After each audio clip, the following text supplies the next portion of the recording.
So hi hello friends, అందరికీ నమస్తే. ఎలా ఉన్నారు మిత్రులందరికీ నమస్కారం. ఫ్రెండ్స్, మనకి ఎడిట్ ఆప్షన్ అయితే రావడం జరిగింది. దీని గురించి క్లారిటీగా చూద్దాం. మీరు మీ మొబైల్లో ఏపీడిఎస్సికి సంబంధించిన వెబ్సైట్ ఆన్ చేసుకున్న తర్వాత, లేదంటే కంప్యూటర్లోనైనా సరే ఇక్కడ డిఎస్సికి సంబంధించిన వెబ్సైట్ అనేది ఆన్ చేసుకున్న తర్వాత మనకి వెబ్సైట్లో క్యాండిడేట్ లాగిన్కి సంబంధించి కానివ్వండి, ప్రింట్ అప్లికేషన్కి సంబంధించి కానివ్వండి, ఆప్షన్లన్నీ కూడా వస్తున్నాయి కదా. ఇక్కడ మీరు ఎవరైతే అప్లికేషన్ ఎడిట్ చేయాలనుకుంటున్నారో ఇక్కడ క్యాండిడేట్ లాగిన్ అనే ఆప్షన్ క్లిక్ చేయండి. మనకి పైన కనిపిస్తుంది క్యాండిడేట్ లాగిన్. ఈ క్యాండిడేట్ లాగిన్ ఆప్షన్ క్లిక్ చేసిన తర్వాత మీరు డిఎస్సికి న్యూ రిజిస్ట్రేషన్ చేసేటప్పుడే మీకు మీ యూజర్ ఐడి అదేవిధంగా పాస్వర్డ్ అనేది మీ మొబైల్ నెంబర్కే మెసేజ్ వచ్చి ఉంటుంది. మీ యూజర్ ఐడి, మీ పాస్వర్డ్ మీ మొబైల్ నెంబర్కే మెసేజ్ వచ్చి ఉంటుంది. ఒకసారి చెక్ చేసుకోండి.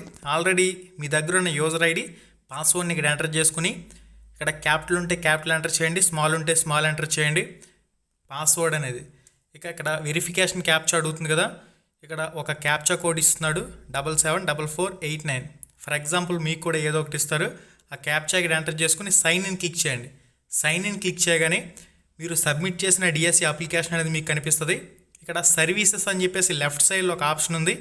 సర్వీసెస్ ఆప్షన్ మీద క్లిక్ చేయండి. క్లిక్ చేసిన తర్వాత గో బ్యాక్ టు ఎడిట్ అనే ఆప్షన్ వచ్చింది చూడండి. ఇక్కడ గో బ్యాక్ టు ఎడిట్. ఇక్కడ గో బ్యాక్ టు ఎడిట్ ఈ ఆప్షన్ మీద క్లిక్ ఇవ్వగానే ఇక్కడ మీకు సంబంధించిన డీటెయిల్స్ అన్నీ ఇక్కడ చూపిస్తుంది. చూపించిన తర్వాత లాస్ట్లో ఏమంటున్నాడంటే మీరు ఆల్రెడీ ఇదివరకు పే చేసిన ఫీజు పేమెంట్తోనే మళ్ళీ దరఖాస్తు చేసుకునే అవకాశం ఉంటుందని చెప్పేసి ఇక్కడ ఆప్షన్ అయితే నోట్ కింద చూపిస్తున్నాడు. ఇక్కడ జనరేట్ ఓటీపీ మీద క్లిక్ చేసి మీ మొబైల్ నెంబర్కి వచ్చిన ఓటీపీ ఇక్కడ ఎంటర్ చేసి ఈ ఎడిట్ ఆప్షన్కి సంబంధించిన నెక్స్ట్ ప్రాసెస్ అంతా కూడా మీరు నీట్గా చేసుకోండి. చాలామంది అడిగారు ఎడిట్ ఆప్షన్ ఇవ్వాలని చెప్పేసి. ఎడిట్ ఆప్షన్కి సంబంధించి మీకు అప్డేట్ అనేది తెలియచేయాలి కాబట్టి ఈ వీడియో చేయడం జరుగుతుంది.